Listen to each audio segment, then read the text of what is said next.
So good evening, everyone, and thank you so much for coming out to an evening of poetry at the Adriance Memorial Library in the city of Poughkeepsie. I'm Deborah Schoen, and I pray to God that I have a feature every month. And I'm pretty much booked up until November, I'm happy to say, because I have very gracious poets who give of their time and their talent to this forum. So tonight, we are very blessed to have Roberta Gould with the Gould. Roberta Gould, and she's a very prolific poet with tomes and tomes of poetry. So it'll be a very eventful and poetry-filled evening. And next month we do have Christine J.K. Kanakis, and that will be on June 15th. So tonight we're going to have our feature, Roberta Gould, and then we're going to have Gordon Riggs read some, and then TC, and then I'll just share a couple, and we'll close out the evening. And if you all join me in giving Roberta a nice round of applause. Okay. Many thanks, Deborah. Librarians, someone said, "Are you a librarian?" I said to someone, and she said, "Oh, once a librarian, always a librarian. It's like a nurse or a mother." And they hold up the world. The nurses, the mothers, and the secretaries and the teachers. I mean, anyhow. For me, it's a pleasure, and it's great because one could think that poets are special and they're good, but they could be as miserable as anyone else, but they're good with words. And sometimes, and it's such a competitive society that unconsciously there's this feeling among a lot of poets, you just get the vibes. And someone's used the metaphor of it's like swimming in a pool of piranhas. But with librarians, it's different. They're accessible if you need a reading. If you're terrible, they're not going to give it to you. But if you're pretty good and you're serious, and they don't compete with other librarians, or you know, and you know, and some of these librarians are poets, like Deborah, but you know, so she could be working it for her bed, but she doesn't. And anyhow, so for me, to have this whole hour to expand instead of being boxed into a little slit with a lot of people around, it's stressful in this sense. You don't know what to pick. And Turgenev, that Russian writer, someone told me, an English teacher of mine, when he would get dressed in the morning, he would have a nervous breakdown because he didn't know what to wear. And I don't get a nervous breakdown. What am I going to pick out? It's ridiculous to that. So here I go, and I am going to do it this way. I usually read all new work. Since I have this time, I'm going to travel through some of my books, pick out the ones that I particularly like. I left out others, because I only have a certain amount of time. And I have a watch here. It's not too. Did you? There's a clock on that one. Oh, good. Okay, that one over there is okay. So I have an hour. Okay. So, as I was sitting there outside doing this, I said, "How am I going to do this?" Okay, I'm going to start out with this book, "Pacing the Wind," and. You know, and you do this and you discover poems you don't even remember, but then you remember. And okay, it begins with the poem, and this was in, I think, 1982. I'm so happy. I'm so happy. I was a mountain, and this follows geology. It's a geological trip through, you know, creation and of mountains and rivers and rain and drain and rivers, you know, and erosion and rock formation. Okay. I'm so happy. I was a mountain once, and now I'm floating. Compacted, I was rock, and now I'm sand. Be of good cheer, my valley. Nothing is forever. You shall rise, tower above the clouds that are your ceiling. Hover over the water, my good bird.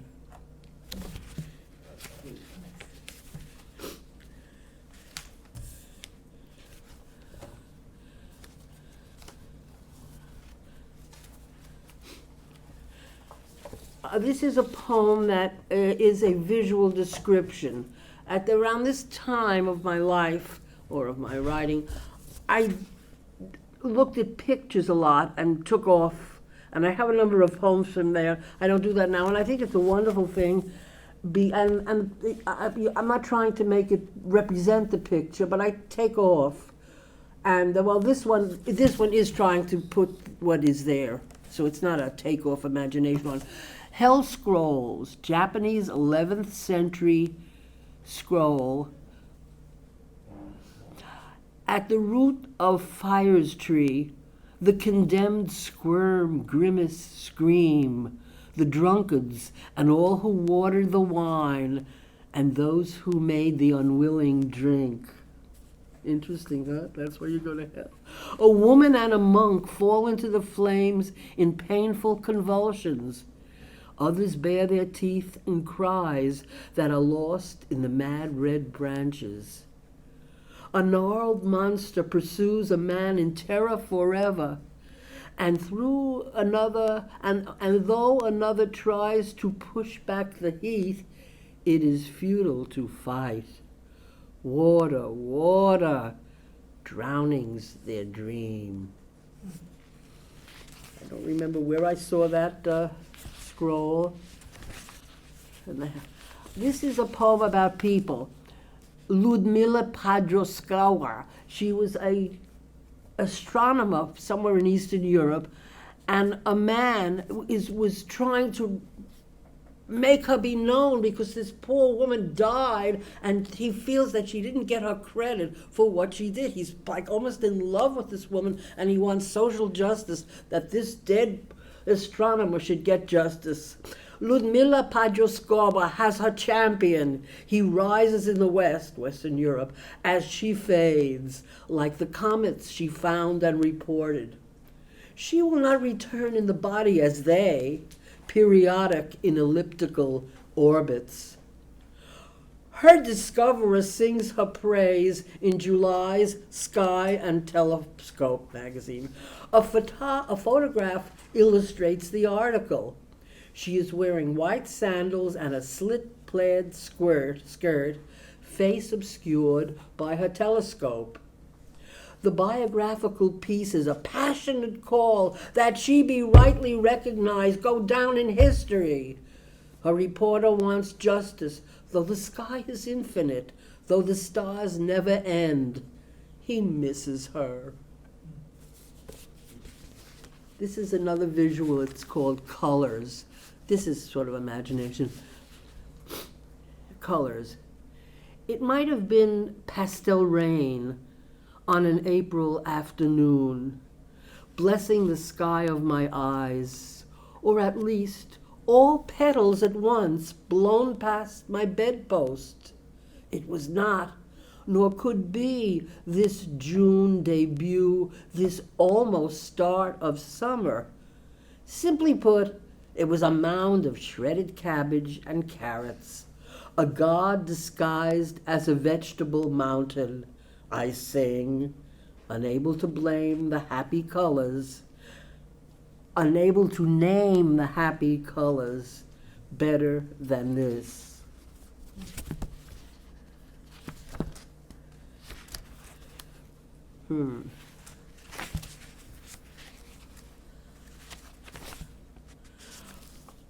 I really didn't know what audience would be here. I thought maybe it would be a popular audience from town, and working class people, but I didn't know what to pick, so, because I do have a lot of political. Oh, this poem is for Coretta Scott King,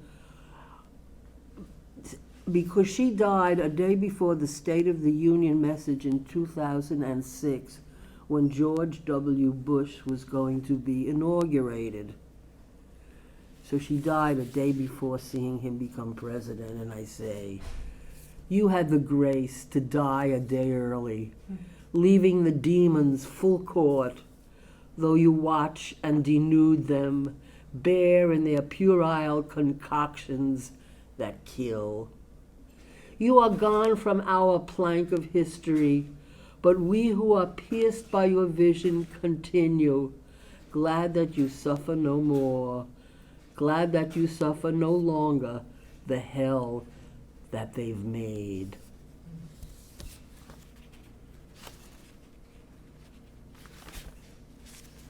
This poem is simply a description. I think that I really don't do descriptions. I'm not good at that, but I do have a lot of poems that are just simply describing.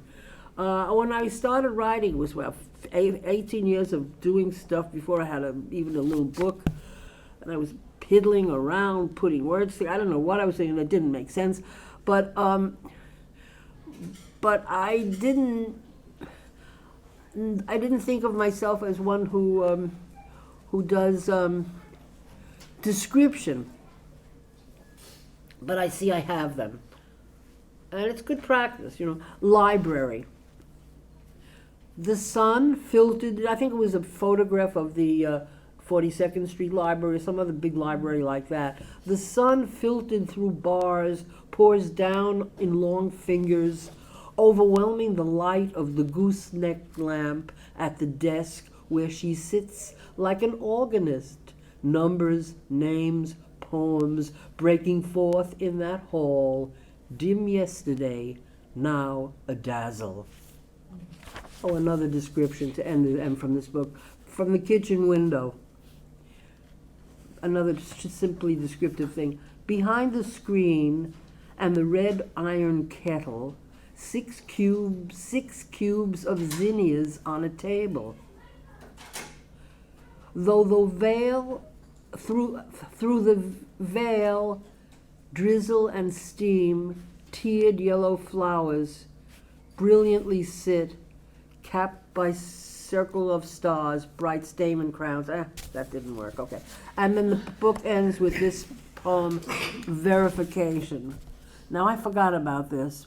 I was happy when I just saw it here. Verification, verification, prove this, prove that, verify, what's there. Nothing happened. It didn't achieve anything. But that feather did. Loosed from the bedding, it gloried around the house all afternoon. The feather. And I have another one of that ilk somewhere. What was that book from? That's from Pacing the Wind. Pacing the Wind, because one of the poems is Pacing the Wind, and there are poems in there about the war. Thank you very much. And I think I'll segue to this book, which was my first full-length book. I had a small chapbook. I was about 45 years old, or something, a little less. And I was at a book fair, and this man said, "Oh, yeah, we printed a poem of yours." And he said, "If you'd like, we'll do a chapbook." I said, "If I like, of course." I didn't try. And I gave a beautiful chapbook, which was a little bit before this one. This came out, I think, 1980-something. Okay, so now this one, Writing Air, Written Water. Yeah. Oh, so the poem I just did, that the feather floats and that's it, reminds me of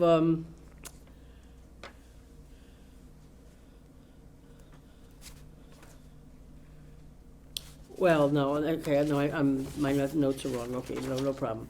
Okay, so this thing is a lot of visuals. Okay, here's a poem that I like. It's called The Chickpeas. Spilled through the funnel they fall into the dreamed bottle, each one revealing a verse, joined to the next one, lying over and under it, rounds of birth, death, birth they tell. Where the rounds of birth, death, spilled through the funnel they fall into the destined bottle, each one revealing a verse, joined to the next one lying over and under it, rounds of birth, death, birth they tell where they are going and their dark original home, Listen, each common being of the epic, constellated, sings its secret. This is sort of a poem that you would call an ars poetica, the art of poetry. Poets write a poem describing what poetry is. Marion Moore had a famous one. She said, "I too dislike it. There is something else beside all of this fiddle." And when they describe, this is sort of that. It's called Gone, dealing with flowers. I could distill the creek, stir words, and the season it is ending, they go gone. I could distill the creek, stir words so the absence of iris on the bank seemed better than their being here last week. Singing, I could call up missing petals. The loss would diminish, even vanish. The rose that set the marsh on fire is gone. Could say it's blooming yet, but I'll be still, no counterfeit will strain the silence where they stood. And then we have 11 poems after Kandinsky improvisations. I had this book from the library, and I just took off in looking at them, and they do not purport to be visual equivalents. So I'll read a few of these. They're really kind of dreamy, surreal, imaginative, yet in certain points I try to put something in that has meaning. One, when whales flew over leaning castles that fell east and off the flat earth, where they drowned in seas, cannon were pushed across. And the sky was a presage of doom, heaven's green baring itself to the flock ranked humbly below. Did you notice the peace on earth? Did you notice the peace of that yellow hill on the unsettled side of the valley? Did you see the clouds signal to go there? Why didn't you go there? 2, spires rise and the hills gaze up. An egg laughs in the valley, winks to the mountain, dreaming the sea revealed in a conch shell's story. Under the musk rose sky, flotilla of yellow clouds passing. An antlered branch of the circle tree sings hearts to the moon, and all the fruits in paradise rise, and every form of geometry. On a transparent bough, the unborn snow lies dreaming. 5. In the round, within the hand, where 3 moons bloom, what tower? What flower? Lament for lost sky.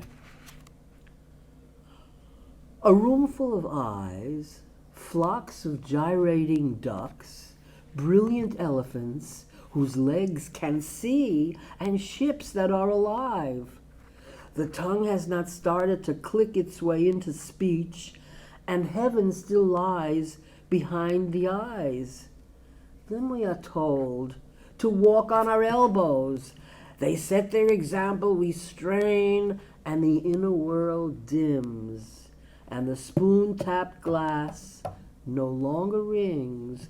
They talk, we mimic. 7. No, let's go to, okay. 7. Voyage. I have risen in a basket and sing the square stars down. Reach out and grab the green one. It wants me to let go. I let go, and the tick-tock takes color. A straw hat and the treble clef orbit our vessel. Origami hands signal us through the cosmic dust, which is not map but flashes its code. Then, through a fog-purple glass, we see music's face in the dark as fleets of lit bridges pass, winking and humming.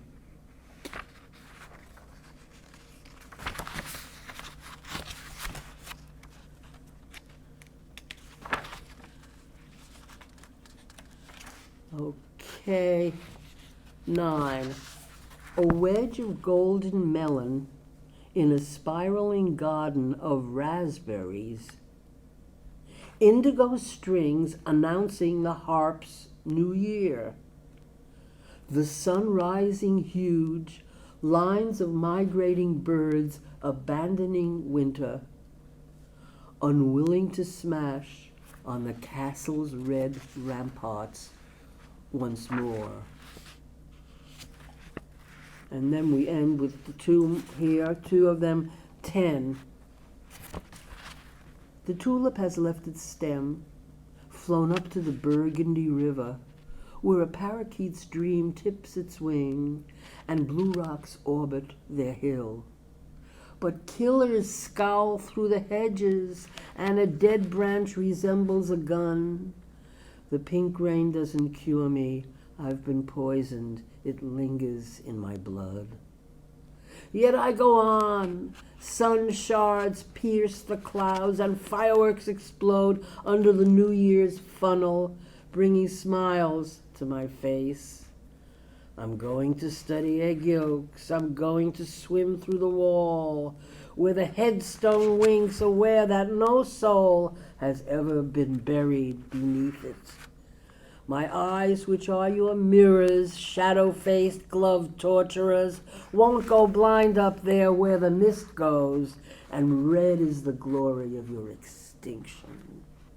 11. The sun has wings, which 3 high hoops witness. Pastel streamers celebrate this. A green railing near dreamed Venus curves with its long echo, orbiting the moon of Hamoon. It's really a happy kitchen. Each worm in the cabbage is joyous. Each sawtooth form smiles freely. Even the question mark shimmers, flexed to new functions. On the fluid staircase, an eel sings, accompanied by fruit, configured in the polychrome sweep of music's new clef. If you wish to dance the collapsible stage, put on your mock mustache and hold the strings tightly. We'll say the globes are balloons and you the anchor of their universe. Or, when you sleep, that the floor rises to give praise under the green banner of exhilaration. I think I should go to another book, another mode. Oh, I did 2, yeah. And then after I do these other 2, I'm going to go to new poems. Well, this was a little thing that I put together. My friend Regina, who has passed on, did the visual, and I did this one myself. And it was like a mimeograph place. And I looked through it, though it has some nice poems, I think. I had a piece of paper that said which ones they are, but they drop out. Oh, I'm so organized. I've never this organized. Okay, well, family. There are a few of them about family. We had colors, we had dreams, we have family. Okay. Family portrait. This was a portrait. This took place in Mexico, where I sort of was born in my soul, and where I may go soon again. Family portrait. This happened. This is just a description. She was carrying a rose bush down the bus aisle. Her daughter held another. It shimmered in the draft from an open window, salmon-colored and thin. At the sign, Agua Dulce Cuatro, at the sign, Agua Dulce Cuatro, they and a little boy in a vinyl jacket got off. He carried a bunch of bananas. Up the dusty hill in single file they walked, with their squat noon shadows, toward the other side of the road, where the land dropped like a hawk past a small herd of cattle. The 3 on family. This was my Aunt Frida. Once my aunt dressed up and took us to the circus. She wore a 2-piece dress. It's dust now. Her love smiled out, dazzling in the dark, like the high-wire stars and unicyclists who remain in my eyes, daring the laws of physics and sedentary ways. Something happened to her. Was it time? I've seen the old shake with laughter, burn with love, outlasting style, even death. Her voice was strained, and the words grew sparse. Then she vanished. Was it into the Hollywood dream she believed as a Bobby Soxer, or onto some platform where she lives with her bags and no house? Have you seen her? And I discovered her on the internet. We thought she moved southwest. She moved to Florida. She was great, lovely, and she lived very old. She had Alzheimer's at the end. She had a lovely Russian woman who was hired, who absolutely loved her. She says, I love Frida. Imagine, she's just working with this woman who can't talk. And the thing is, I would go there with music, and she remembered those songs, the hit parade, these days when they make really ballroom time, and that music. That was my darling aunt and Mexico City family. This also happened. An instant over the marble subway platform, a strong pair of parents, 40 or 50 years old, solid and equal, provide glee to the little boy who squeals happiness as they swing him along the gray and white magic walk, hoisting him by the arms, legs curled under, feet hanging down to skim the mirrored floor every few paces. When fast and jaunty they head for the exit, seriously laughing in the Sunday night stream of pedestrian traffic. The book ends with a poem that I like. It's called Attempted Dialogue with Cicadas. It was a year of the 17-year cicada, and we've had them since then, about 5 years ago. Attempted dialogue with cicadas. Flinging this voice up is futile. I'll never find them singing in the treetops. They seem to be everywhere like stars, but I am defeated, for there may be only one or two, each with single notes, pitching me out of my frame into the sky's dome, and my voice will never discover what branches they call from, thriving while I fail to reach them, charging the air with their magical tremble, thrilling the forest as they did when we were dream seeds. A few poems from this book that I wrote in Mexico in 1989 when I took a year off. I was teaching for about 25 years, a little less Spanish, and a few years before that as a substitute teacher or here and there. And I wrote 2 books that year, and this was around the time of when they were genociding many peoples in Guatemala. As a matter of fact, I met a nun on a trip back from Oaxaca, and she mentioned an orphanage she worked at, and then later on I went back with Jesse B. Coates, who used to live down by Milford here, and we brought some clothing down.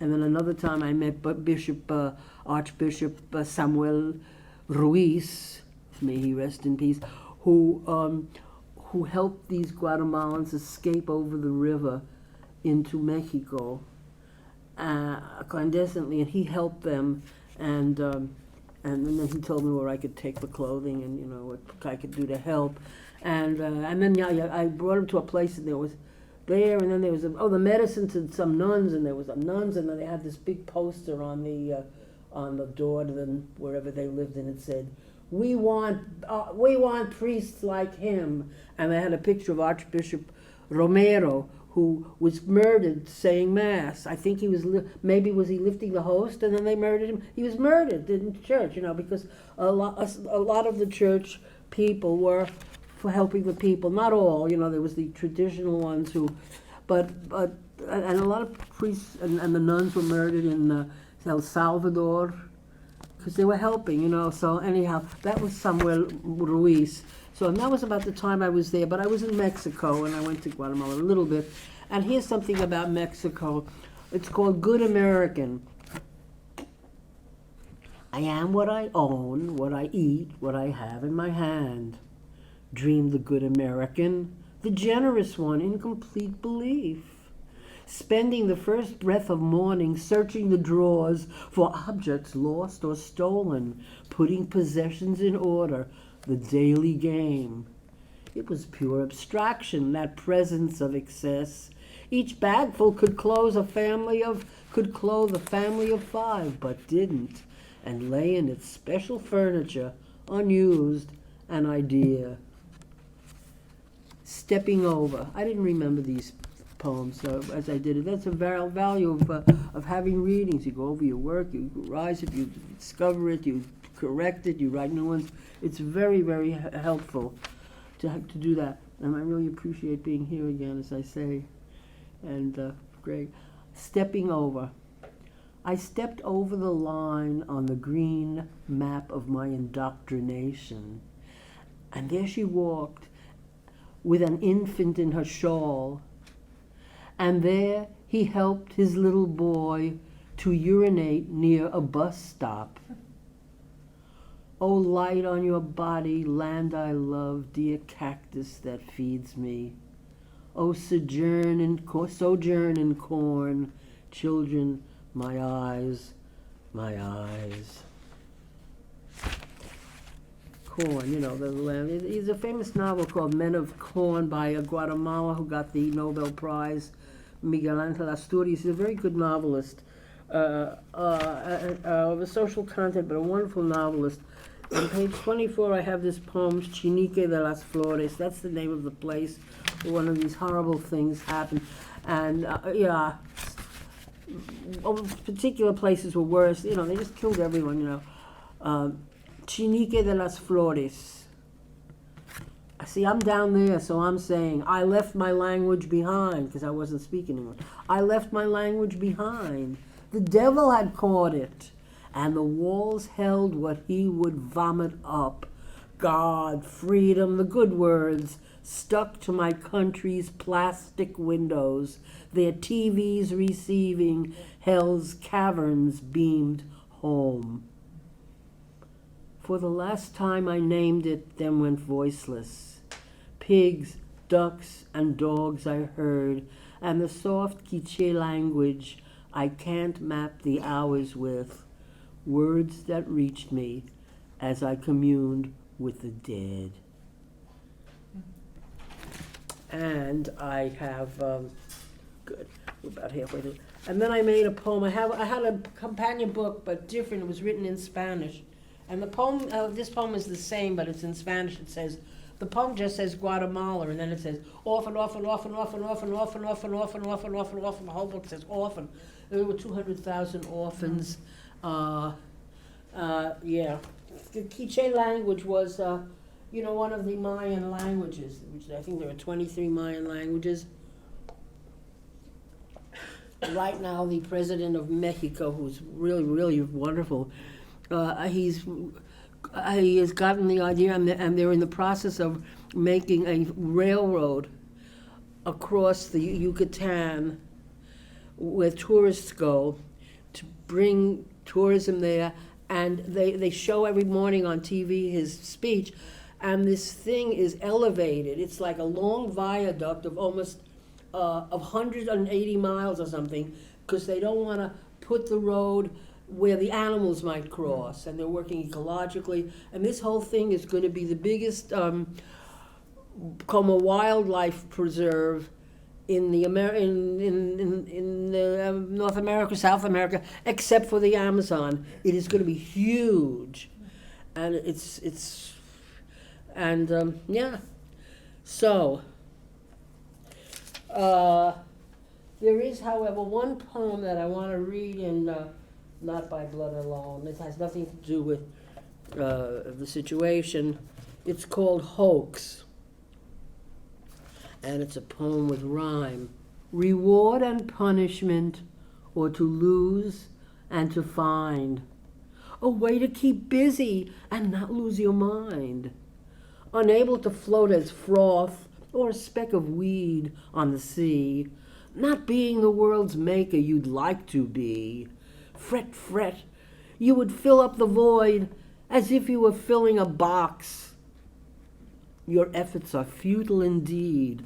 The pursuit is a hoax.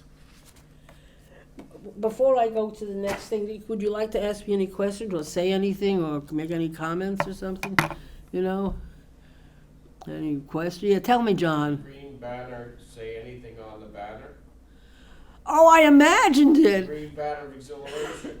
Oh, yeah, right, because this was abstract colors just going around. There really was no image there, but I was imagining that, yeah. A green banner of exhilaration, yeah. This one was written a little before I wrote the last book, Coney Island. And this is something that was true. The gaping mouth. Did anyone from Brooklyn with Coney Island there? I was born there. Oh, yeah. But this was a while back, because I'm older than you. I don't know what to... The gaping mouth with brash red lips facing the surf a block away invites the city into its body, a fun house with infinite mirrors and strange creatures thrilling the lives of the guests circling the dangerous dark. It's Steeplechase, same name as the one across the ocean you step into a block away that ends on the shore of another island, same language we share. Near the boardwalk, you can see swimmers, floundering children, and the old in improvised bathing suits splashing themselves gingerly, knee-deep in the surf, half wet. Women are pushing carriages there, and parachutes drop often. The cyclone of a roller coaster roars where Mother rides in the front seat with Aunt Miriam, the daredevil, a few years before both get married. To the west looms the Half Moon Hotel. Murder Incorporated pushes a man from one of the highest windows. He tumbles out in an arc, forever in your innocent mind. Like the billowing smoke behind you, Luna Park burning, and the Turkish baths where people take their clothes off and in the steam are together naked, which astonishes you, born just a few years before, into a civilized world with steel and concrete. This poem was about the hailstorm we had. This is a description. Did you have hail here about 2 or 3 weeks ago? I didn't know what it was. And it came down like this at the end of the poem. And they were outside, this big. Hail. Turned to tin, the roof resounded. Hordes hammering in, thin nails. Hordes hammering in thin nails by the hundreds, and spiked-heeled dancers atop the house, sounding a dominant high pitch on sheets of crimped zinc, shanty dwellings ready to cave in. Don't scream. The happy cat racing through dark rooms tells this is not destruction, the verge of world disaster, and it abates. The shingled roof still there. Outside, a white swath of a plot lies beside a stalwart contingent of daffodils, and on the brown entrance mat, ice beads large as the pupil of an eye. Imperialism, the agent, and the quote, I wrote this in Mexico, poor Mexico, so far from God and so near the United States. Famous saying, pobre México, tan lejos de Dios y tan cerca de los Estados Unidos. And it ends with a play on that famous harcha. A harcha was the 10th century, 1040 or so, the first poem really in Spanish. And because Spanish formed earlier than English. 10th century English, we don't know what it sounds. It's like German, but the fact is, they had poems in Hebrew and Arabic, because that was a big part of the population in certain places. And so the poems were written either in Hebrew or Arabic. There were 24 of these that they found, so I don't know if this was one written in Hebrew or Arabic, along with the Semitic alphabet pertaining to that language. But when they get to the last two lines, it's the same Semitic alphabet, but it's in Spanish. And the famous one, this one said, "Que fare mama, que meo habib et Adriana." It sounds like Spanish. "Que fare, que are mama, que fare mama." Okay. "Que meo habib, que mi amor." Meo habib is still used in Arabic. Et Adriana is at the door. Well, like a young girl, just, "Oh God, Mother, what'll I do? He's at the door." She's scared, it's her boyfriend, and she's getting nervous, So I have a little ironic play on that. Of course, that is so recondite that no one's going to know anything about this. Even if they know Spanish, well, they might know if I say it's like the Harsha, but anyhow, I did it. Imperialism, the age, and poor Mexico, so far from it. "I was born in the country that has weaponized yours," I'm writing from Mexico, "to increase mammoth profits, selling military weapons and drugs, holding elections back home in the United States, to blame the murdered for the crime of being alive. Masters of magic, lieutenants of devils on missions down here, hacking phones for fun. They hate everyone, parading their large bodies, their money, loud voices, and formulaic smiles.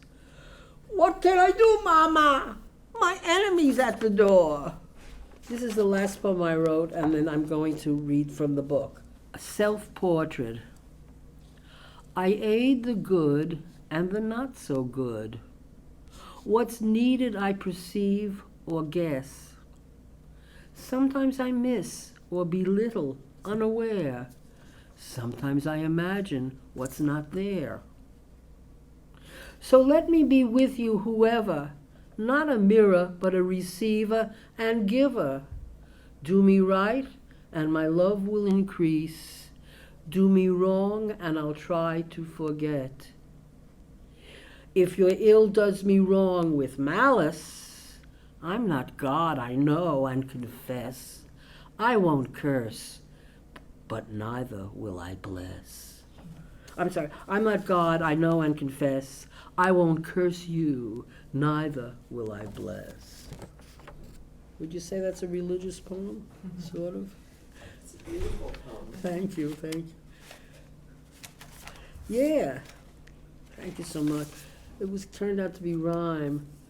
A few poems I wrote in Mexico, like the streets vanish and that you forget the name, or the streets change name. Have you shake your head, you're going along and the street changed name. How are you supposed to know? Or so much is happening. So the two poems are simple. Where were they? This is where your feet failed. The street vanished, our names changed. The music played on echoing hollows, and two trees flowering vanished from the park. They were uprooted. They were uprooted. You squelched the thought with an expletive, cursing, and kindness, and moved on with your body, the one you carry with its definite name, and the air and water it's composed of. Same theme. Around the corner. When the streets changed names, I kept on, imagined forever. The trees waited, their flowers proceeded, burgeoning or dropping petals, aged the night before. I sat down, let them continue without looking. I sat down, let them continue without looking. My gaze might harm them. I'm from a difficult species. When I stood up, they were still there. The street was a carpet strewn violet and rose. My feet were delighted, despite their shoes.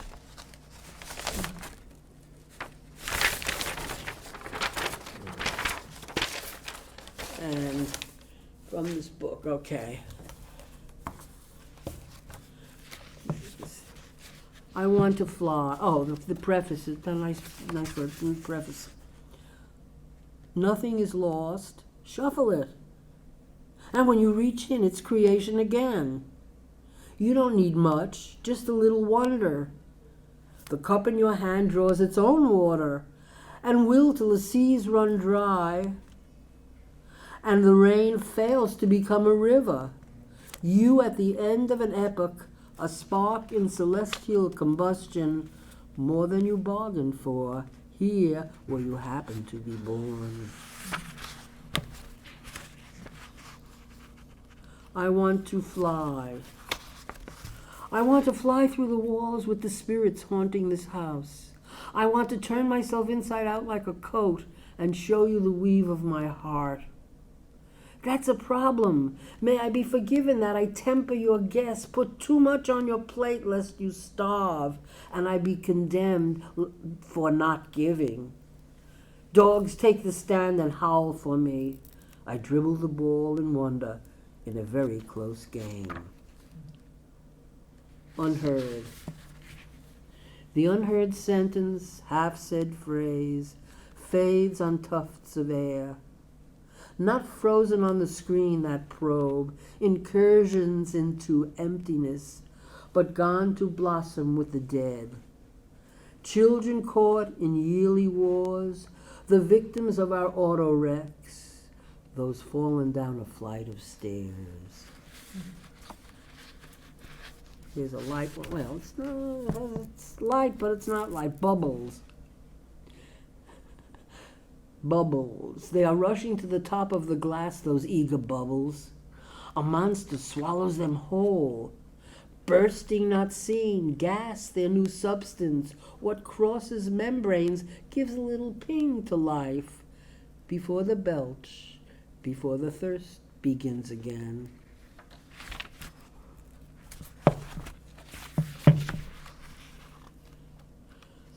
Careful. Watch out for the roses, weakening you with their scent, drawing you close, stabbing deep. Waves of sweetness evoking the canopy of trees you took shelter under, dreaming you dwelt in paradise, forgetting what a fierce bunch they are, hiding daggers under their flowers, rightly defending themselves, but dangerous to you and your hands. No hay rosas sin espinas. There are no roses without thorns. Mother's Day, a couple of poems referring to Mother's Day or mothers. My mother went to, I don't know, 3rd or 4th grade high school, and then she went to work. And but it was a wonderful speller. She had a memory where she could visualize what things were, and I don't have that. I often say, Ma, how do you spell this? How do you spell that? And she was great, and I can't spell. In Spanish, I'm perfect because it's a phonetical language with maybe 5 or 6 rules which I know, and I'm a perfect speller. But English, spelling. Every time the words disassembled themselves, or even vanished, leaving a blank slate or sky, she would be there imagining a page and reading each letter to me. This was not the immediate process of spell check on the computer that does much better, offering related words to ponder, but it had that special tone of her voice I hear coming from the other side of this skull where the brain sits with its history and mystery. Had she heard, I would have been quite happy writing the misspellings, quirks of one other than me, and sending them out. But she never did. Slowly seeing the invisible, she'd give me the letters one by one, more perfect than any dictionary. Mothers. If we hadn't eaten, we'd never have survived. Lifting weights, making bombs, writing plays or poems. If we never had clean clothes, time would have killed us sooner. Festering rags to breed disease, we'd never have survived.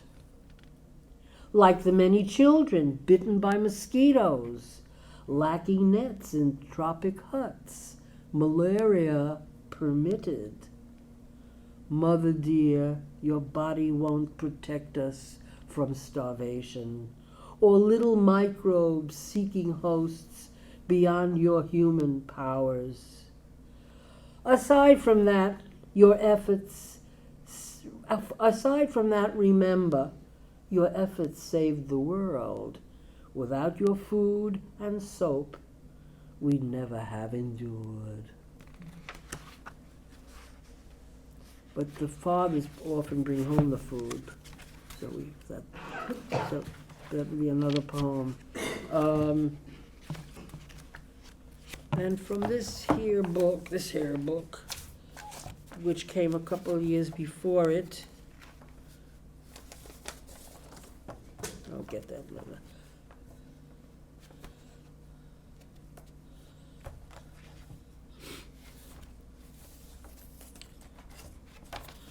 Another short.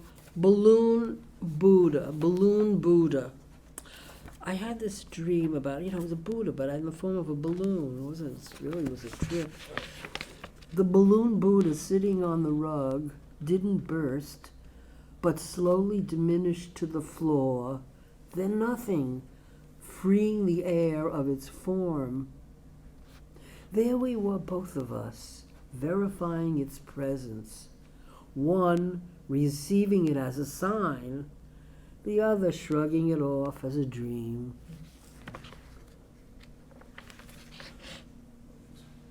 Interventions. The string bean's in love with the pea, but Arda has cooled and they fight. Good neighbor, you want to help. Fear grips your gut and you panic.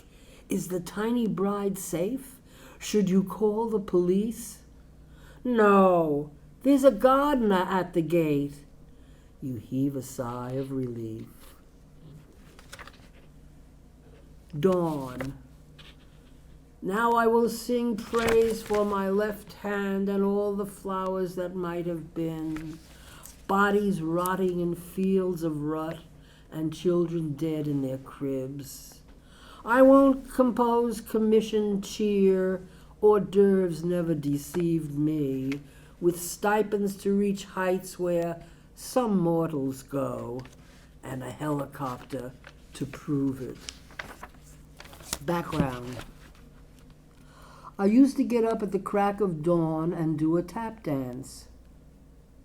On the street, the men loaded crates or emptied garbage barrels. This was in Mexico. And I'd saunter along with a song, voicing to the pavement when no one could hear. I was shy. Sleep is interrupted these days. A cat jumps to my back, eager for attention. The radio never is on to keep hell out, which filters in when I drive, expecting music or announcing it. It's noon and I slough along as if time were infinite. That's my gift to the god of waste. It's my freedom. I even complain. Meanwhile, over there I know starvation proceeds, that killer is king, that nightmare is no longer a word in the language, that it's only background, the wallpaper of existence, where some of us eat.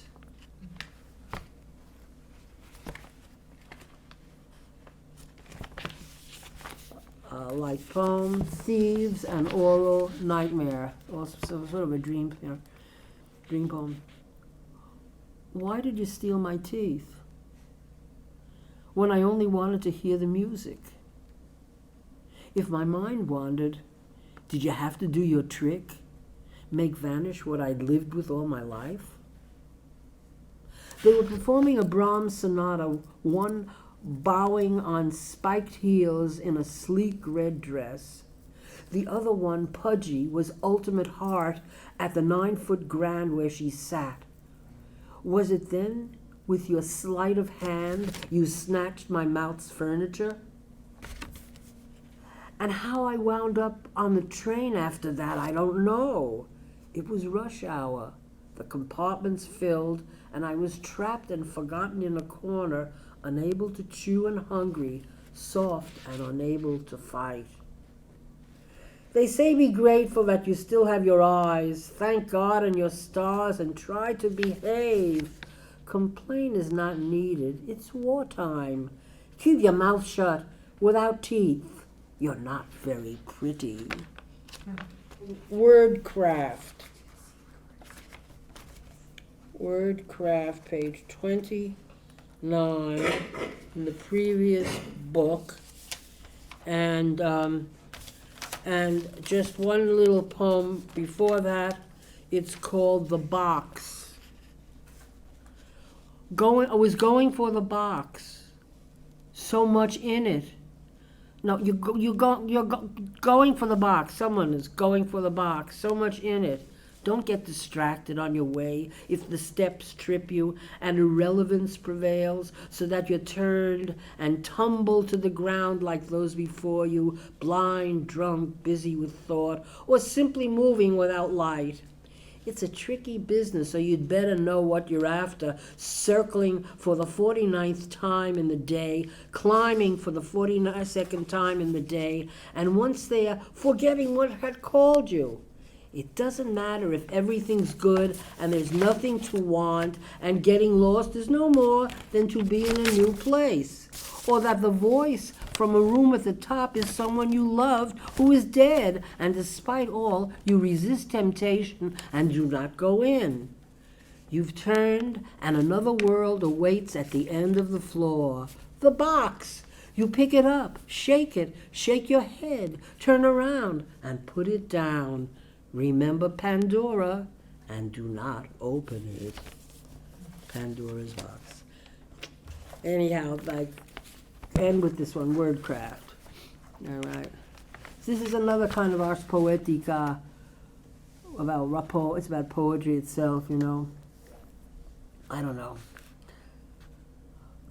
The words are dozing, resting from work at the nuance factory to regain their original nature after a lifetime of time and a half. Outside, flocks of poets lurk, nets in hand, ready to flick wrists and capture the brightest, the starkest, the most subtle, to compose poems with them if life doesn't intervene.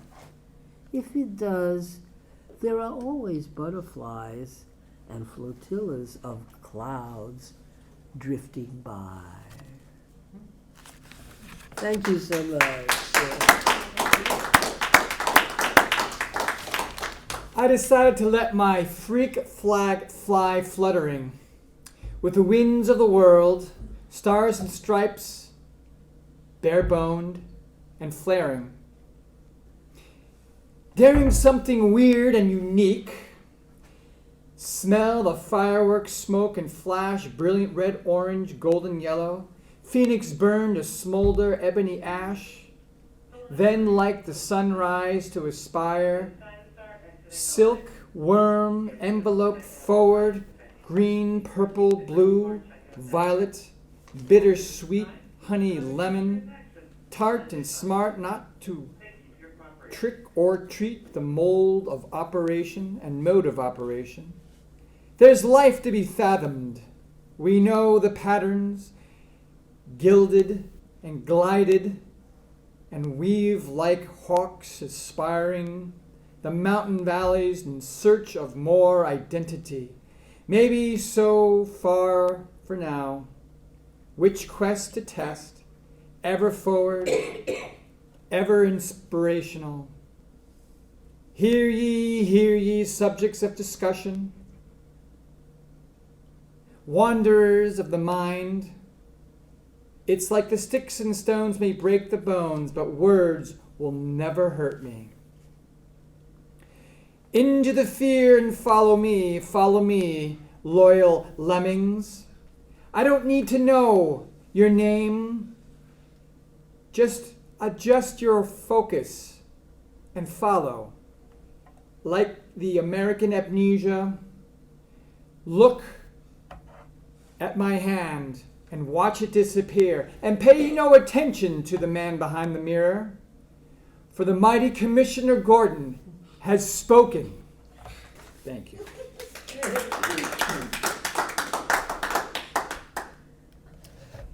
That being said, special election. What did the tortoise say as he passed the jackrabbit snoozing? Nothing.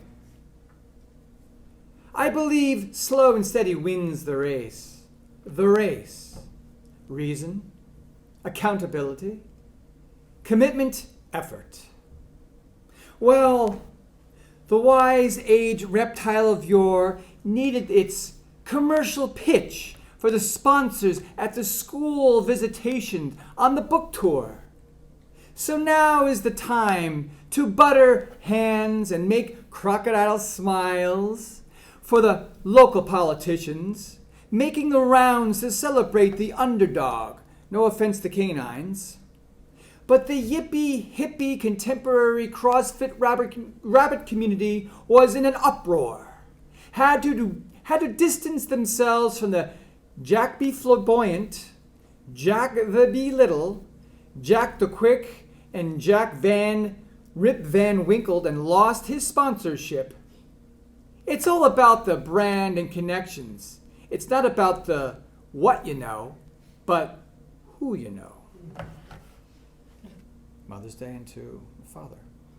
The sun, much like today, alabaster gold hue, brilliant, immersed in the coveted and cobalt blue sky.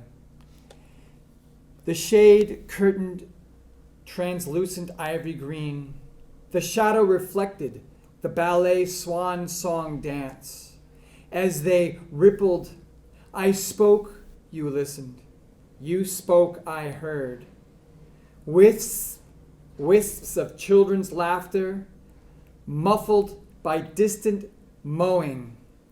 Then that swish and leaves just budding, the fragrance of lavender seeped into the room.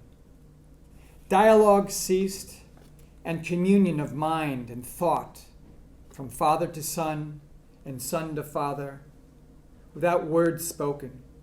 Our bodies, cells, and souls remembered that ancient noise, the beat of the drum, the crackle of fire, the tense beat of heart, to fight or fly as the pack of wolves howled in pursuit. The sun's gleam punctured that ray gold yellow to center on the wall the dance shadows around the maypole. A threshold of one limb and leg and foot, like kicking that soccer ball in the park. The other through the shadow dance and spring punching light to the threshold beyond, to that great mystery. My chants and prayers, the deities I brought to that stood vigil as your eyes and smiles spoke, like the cashmere cat to Alice, and only the smile remained as I saw those who care for the long wintered ones, whose hair silvered by time gather for elder care in this facility. I understood the anchor and cheer. Each worker upon your smile was charged like the green lantern's ring, where no evil could survive. A hug and salute to the officer and gentleman, knowing that your sailing ship was near, and the care I needed not to be proved. I turned to face the sun and the children's mirth and followed the shadows and the warming day take upon the way as the west wagon would roll. And siblings I called to tell them, our dear father, whose foundation grounded us, is departing. And now, as his smile fades, your time to come to see and pay your tribute. Son to father, father to son. Thank you. This is called Bubby Cookies. My Bubby baked cookies without a recipe, buttery, crowned with caramelized cinnamon sugar, lumpy and sweet the way I saw her, even though she seldom smiled. Who told me it was because she was self-conscious about her crooked choppers? Her daughter, my grandma? Or my grandma's daughter, my mother, whose own mouth I unfortunately inherited, and is why I must visit the dentist every 3 months despite benefiting from orthodontia? I convinced myself Bubby was sad from never knowing her own mother, whose remains were buried in the old country, Russia, so named because everyone was rushing to get out of there and sail into the American dream and never discuss the past. Bubby knew better than to buy me toys, for I was spoiled rotten in that department. Dolls for days. Board games that mostly bored me because of the silly rules. Instead, one day, during a visit to her cluttered apartment in the bowels of a Brooklyn neighborhood that never became hip, Bubby unearthed a dry cleaner bag stuffed with schmatas. This might have been the first Yiddish word I learned, and I shall always associate it not with rags, but with luxurious fabric remnants, all colors of the rainbow. Beaded, sequined, silky, satiny, netted tulle, embroidered with flowers from another planet, or so I told myself, who also had to be from another planet, because I was a budding ballerina who defied gravity, and defied logic, and justified. This immediately became my favorite game that did not involve pencils or crayons. I was the story. I was the art. I shed my self-consciousness when I tied those remnants of Bubby's job as a piecemeal seamstress for some shadowy shop in the garment district during the roaring 20s and the Great Depression around my thimble waist and comically square shoulders, and danced to the music of my early heroes, their songs playing not on Bubby's radio, but in my head. Tears of a clown. I feel the earth move under my feet. There is superstition. Of course I was allowed to take this bag full of magic home, plus an old empty perfume bottle twinkling with tiny pink rhinestones, and still smelling of long ago nights falling in love in a local ballroom with a young man with zigzag eyebrows, whom I only had the faintest memories of before he died. As Bubby put it to me, Zadie went away. When I invited my best friend into Schmata world, she did not see the point. It was not dress-up, and not even a Bee Gees LP on my first record player could turn my playroom into a disco.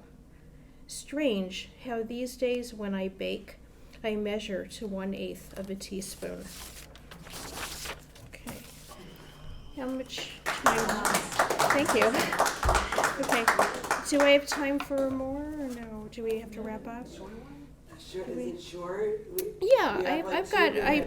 I didn't know what kind of crowd this was gonna be, so I have We like have 2 minutes. everything. Okay, I can do this. Okay.